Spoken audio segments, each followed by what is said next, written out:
Hi guys, welcome to Mardi Gras World. It's a massive place, and I tell you something, you won't believe this. I saw a clip of it, I didn't know anything about it, and I saw, because Mardi Gras is in February, January, February, and look where we are in the middle of nowhere. This is a massive convention centre. We walked along the skyfront, the waterfront I think it's called, and they said, oh, it's about 20 minutes Google. Well, I was walking for about 15-20 minutes. Now I got to this lady and I said to her, any idea where Mardi Gras World is? She said, yeah, it's about 30 minutes from here. And it's blooming hot. It's about 40, 42, something like that. She says, you can walk through this place here. It's a convention centre. And I must have walked through 25 minutes. Massive convention centre, you know, with exhibitions and that. Finally got to this door here. I'll show you where it is, because I've got to hurry up. I paid the tickets. I'll put the bill out. I forgot how much it was now. I was so excited. She said, anyway, it is. Look, it's massive. Mardi Gras World. They have it in February, you know, the floats. But these are all the things they use for it. And I said to her, is there any way I can get back? Because it's so tiring. All that, it's about an hour's walk at least to get to the centre, to Bourbon Street. She says, yeah, we've got a free shuttle bus. Can pick you up from anywhere in the city, take you to anywhere for free. You live and learn, eh? So we're going to go. We're waiting now. It's 2:30, 2:15, and the tour is 2:30. I'm talking like an American now, from New Orleans. I love when I speak to them in English. Eh? How much? You are? What you say? Because they're speaking Creole down here. Anyway, this is the place. We're waiting for the tour. We're going to go and wait in there, 2:30. Looks good, looks interesting. Only by tour, I think. Oh, Elvis is here, look. It's a massive thing. This is where all the exhibitions are stored over the years, I think. There's a museum as well, but the museum, it doesn't look so interesting. This is the tour and the gift shop. Anyway, I'm going to go in. There's a train as well that goes through here. There's a line, like a line that goes through. It's commercial, it's not passenger, I don't think. Anyway, I'm going to go and wait in there. She said wait till 2:30, 15 minutes. Some kind of tour, but it looks good. This is where they rig it all up, I'm guessing. So let's wait for the tour, guys. And 15 minutes.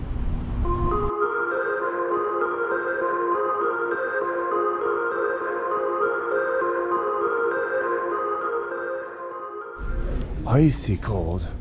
This is like a gift shop, I think. And the tour starts down here, she said, down this passageway. Be our guest.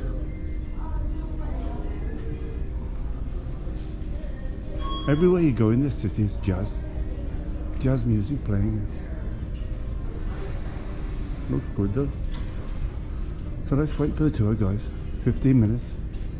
We're going to head to the warehouse where they're currently making props for next year's Mardi Gras season. We'll see some actual floats that were on the streets not too long ago. We'll meet our robot, we call her Pixie, and you'll have the opportunity to take a lot of great pictures back there as well. So I'm going to go ahead and get the video started. I will see you in about 15 minutes. Enjoy.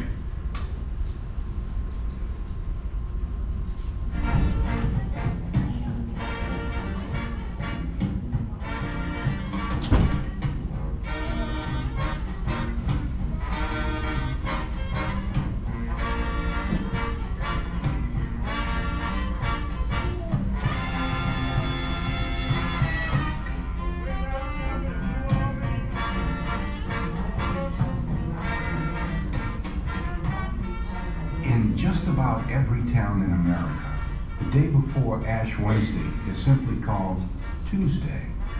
But way down yonder in New Orleans, or New Orleans as the locals pronounce it, it's Mardi Gras.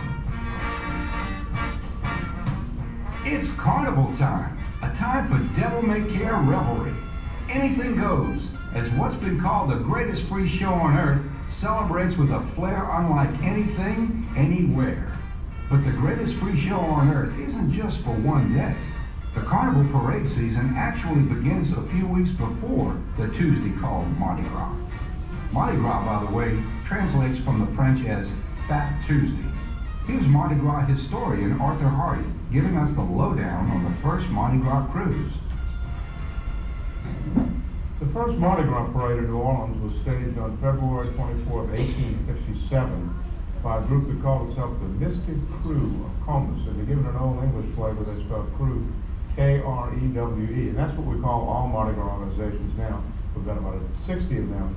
And the main function of crew really is to stage a private ball and a public street parade. And our parades are normally, say, 20 floats or so. There'll be a theme to each parade. Each float will represent that theme. And they all spend money, dues to both, for the privilege to belong to these groups. And then we'll spend hundreds, if not thousands of dollars on free gifts, which we give to people who come to the parades. And New Orleans parades you'll find are different than, say, Macy's or Rose Parade because they're crowd participation events. You don't watch a Mardi Gras parade, you're a part of it. A unique aspect of that is by tradition and by city ordinance, the people on the floats must wear a mask. So you don't even know who's giving you all these goodies. But they're all non-profit organizations whose purpose basically is to have fun and spread joy. New Orleans' own rockers, better than Ezra. Last year we got the idea that why don't we let people around the country know what an amazing time Mardi Gras is. And it's not just the stupid debauchery down the border, which is great, but it's also the pageantry and the history and the food and just the music of New Orleans. And it's a one-of-a-kind thing. And a lot of people around the country don't really get the parades until you come to New Orleans because parades in other parts of the country just aren't very exciting once you've seen a New Orleans parade. Yeah, it's costumes come into play. The beads, Costumes the are- throws. It's just fun and crazy and There's also opportunities to check out some of the greatest music on the planet, and there's something going on all day, every day for like 2 weeks, and you can stumble upon really great players in small venues in New Orleans. It's just a really fun time to be in New Orleans. Happy Mardi Gras, everybody! Woo. Or, like we say in New Orleans, laissez les bon temps rouler. Let the good times roll.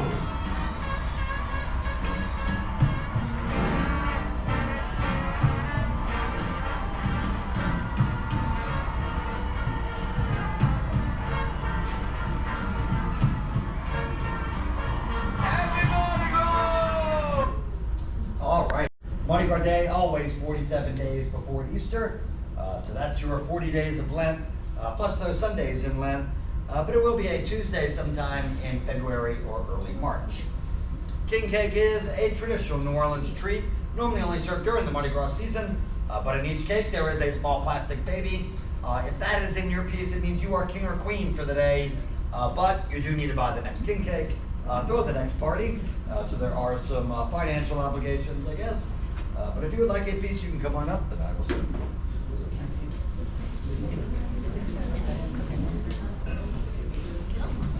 Leading into the warehouse shortly, unless you choose to self-guide.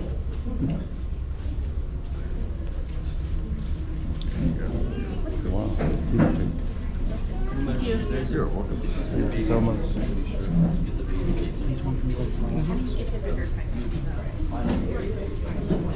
I want to try some.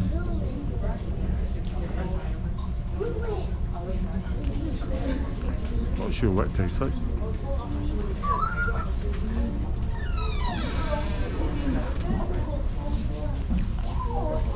Got a weird taste, guys.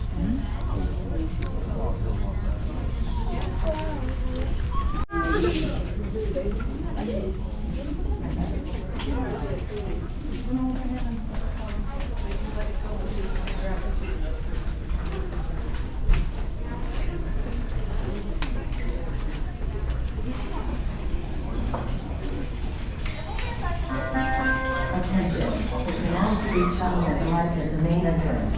The Canal Street shuttle has arrived at the main entrance.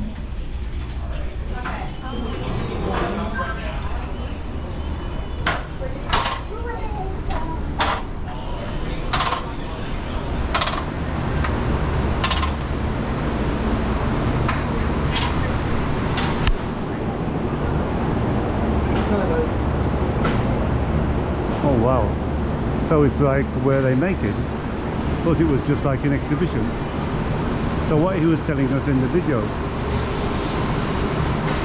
yes, you make them here from the styrofoam or Jablo in Maltese.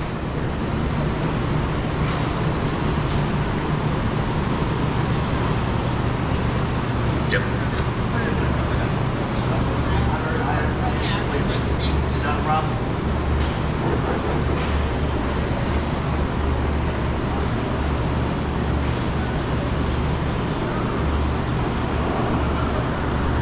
Here in New Orleans, we'll have 27 parades that take place over 2 long weekends leading up to Mardi Gras Day. So not just one day of parades. And here at Current Studios, we make the floats for 12 of the 27 parades. So there are other companies that do what we do locally. I would say we are by far the largest. We'll make over 400 floats a year, but we're definitely not starting from scratch.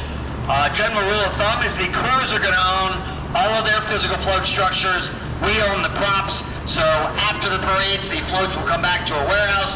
We're going to remove that prop, put it back into our inventory, put a white primer coat of paint on the float, and then we're going to start the process again from there, based on whatever the themes are. So each of these parades will have their own theme, not an overall theme for the entire season. And we'll see a few examples of themes as we go to the warehouse. But about 70% of the props that we put out are reused, repurposed, at a minimum repainted. Styrofoam, most common material these days. And we can still modify our older fiberglass props, either by just repainting or adding additional elements. But fiberglass is about 5 times more expensive. So if we're creating new fiberglass, it'll probably be for a non-Mardi Gras corporate type account. Most well-known prop that we work on are the Eat More Chicken Cows for Chick-fil-A that are on the billboards. If you're familiar with those, we do make those. And we have projects all across the country, but a majority of our work is New Orleans Mardi Gras related. After that prop is sculpted or we've added a new element, we're going to send it over there to the paper section. We need to cover all the new elements or all that foam in small strips of brown paper using a traditional paper mache technique. Gives the prop a smoother surface. Really can't paint directly on top of styrofoam. And these days, on top of that paper, we're going to spray a hard coat. That won't make it completely waterproof. It will help. Really, it's going to cut down the amount of patch-up work that we need to use in the future. And the prop that's in the paper section right now had been used before. I think there's a bird on top. It looked more like a phoenix-type bird or more mythological. And the crews are coming up with their own theme and how each float fits into the theme. And then basically we'll take it from there. Once again, new fiberglass is probably corporate. There's a cane, Raising Cane stall back there, the chicken finger restaurant. That would be fiberglass. But those 2 female heads there, there's actually one over here as well. Also fiberglass, older fiberglass. Those are about 40 years old. Originally they were goddess, but now it's our basic female head. We're going to add hats or glasses or whatever other accessories we need. We're going to repaint, and we can really turn it into any female character that we want.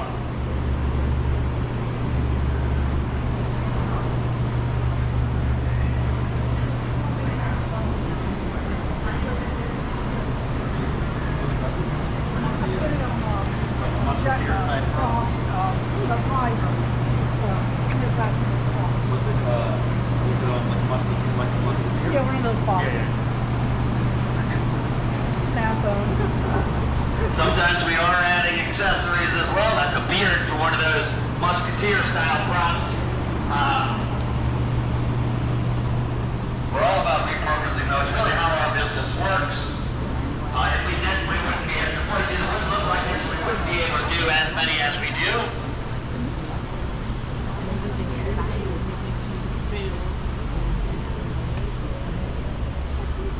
Wow, look at all this polystyrene. In Malta they call it Jablo. In Malta they do their carnival, I think they do it out of wire mesh and paper mache.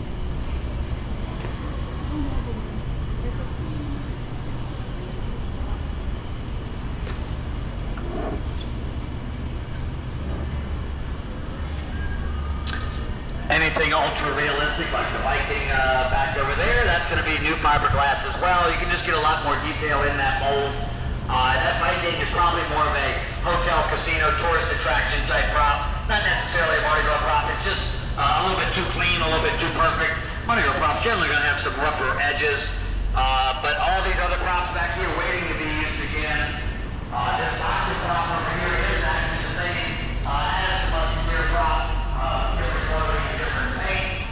The oldest prop, at least in this warehouse, and actually the tallest prop, tallest a Mardi Gras prop can be, is going to be that large King Kong back there. 18.5 feet is the tallest a Mardi Gras prop can be, or a float can be, because these floats are going down public streets. Our power lines are above ground or low-hanging branches.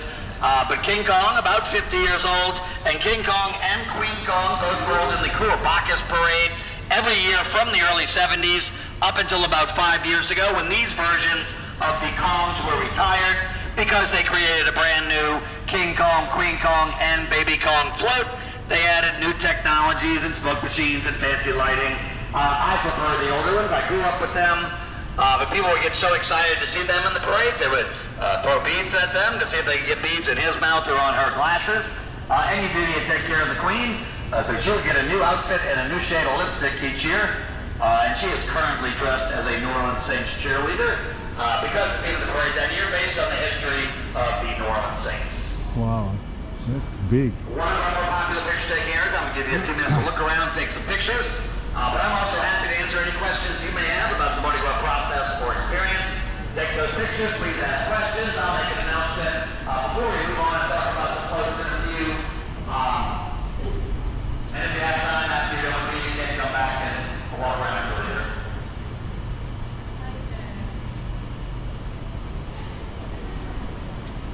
They're really old ones, I think, because they got a lot of damage. Ooh. Nice.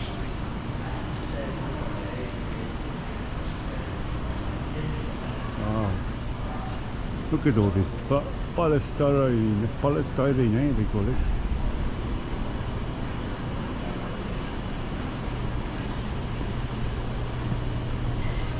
He's tall.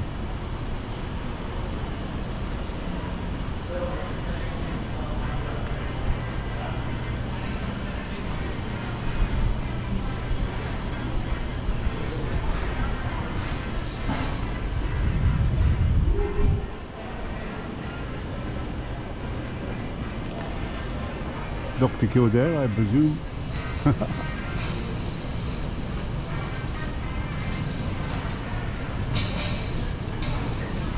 Really good work.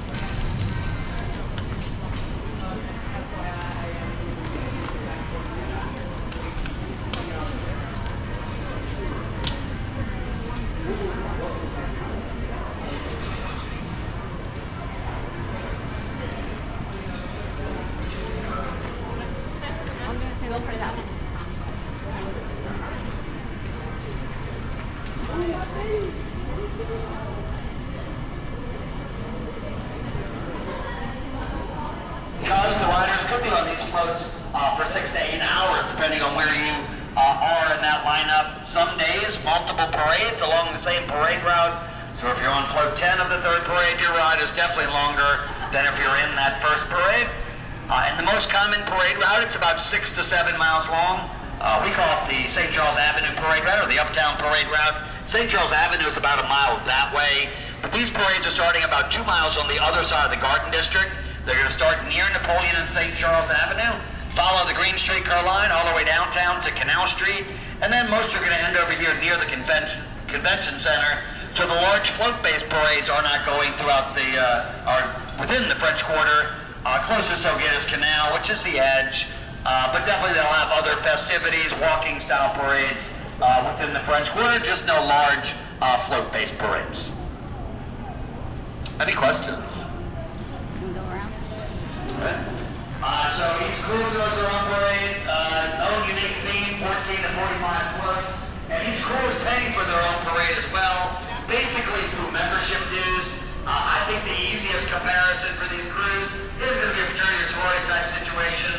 It is a nonprofit social club, membership dues based. Really their main goal is to grow their own parade, continuing these traditions don't want to leave him for a minute to show these big floats. These are the floats that go around the streets. I was thought about those French quarters, very, very small streets. They would never get this size float down there.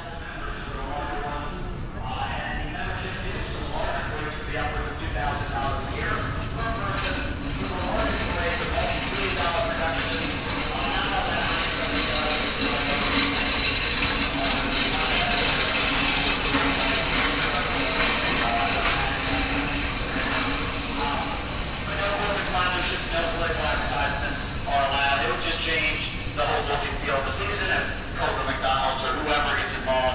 So we prefer to keep that corporate money out. All right, this one. We do props and floats all across the country. Universal Studios, Florida, Cedar Point, Cedar Fair amusement parks. Recently, a lot of projects in Texas. A couple projects in Texas. Texas State Fair. We rented some props to the Houston Rodeo, yesterday in San Antonio. Over the years, we have spread in other markets. And any prop that has a lot of glitter on it, probably feedback from Universal Studios, Florida. They like their glitter a lot.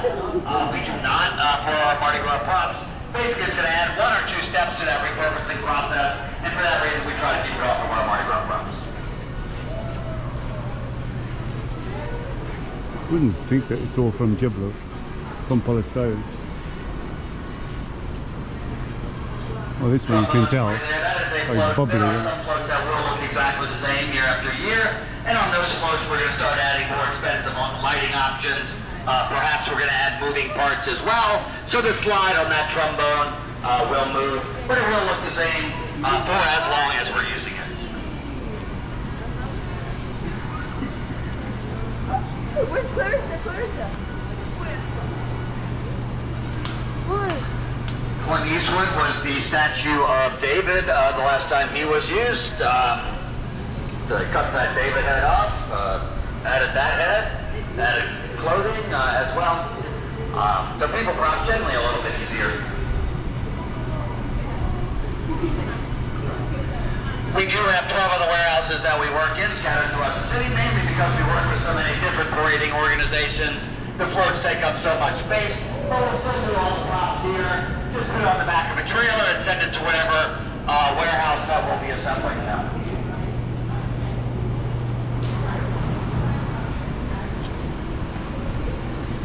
Wow, got loads of stuff. So he's got other warehouses as well. Look at that on horseback there.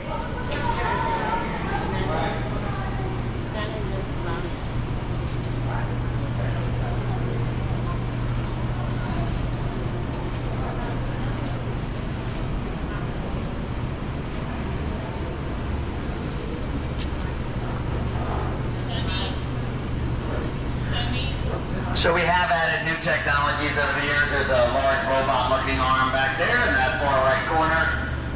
We call her Pixie.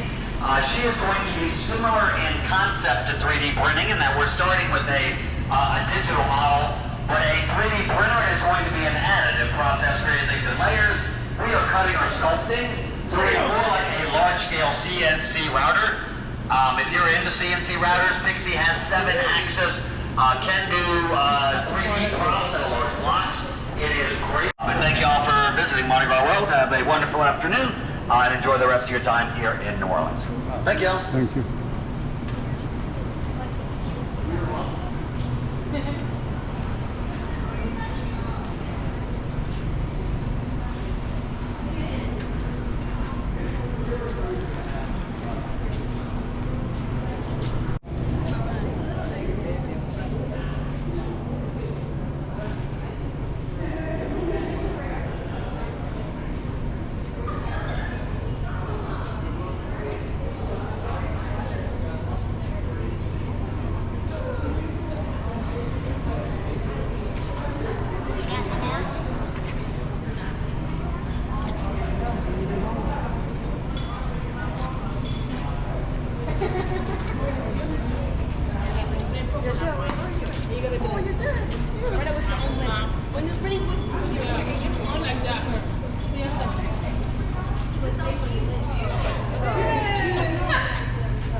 It was good. Which one is English, man? This one or this one? Hey, this is a nice one. It's about an hour walking around. They leave you as much time as you want now. They said he's finished his tour. Hello, darling. She's a good looker. And that one's even bigger. Okay guys, I'm going to catch the bus back now. At least I'm going to walk all that way, an hour back to New Orleans. Because it's bloody hot. Hope you enjoyed it, guys. Mardi Gras World. It's way out, but there's a free shuttle from the center of New Orleans. So don't make the mistake I made. Give them a call and they tell you the places they pick up. You can go online as well. But it was a big cock up. But anyway, I've got an air-conditioned bus back. See you next one, guys.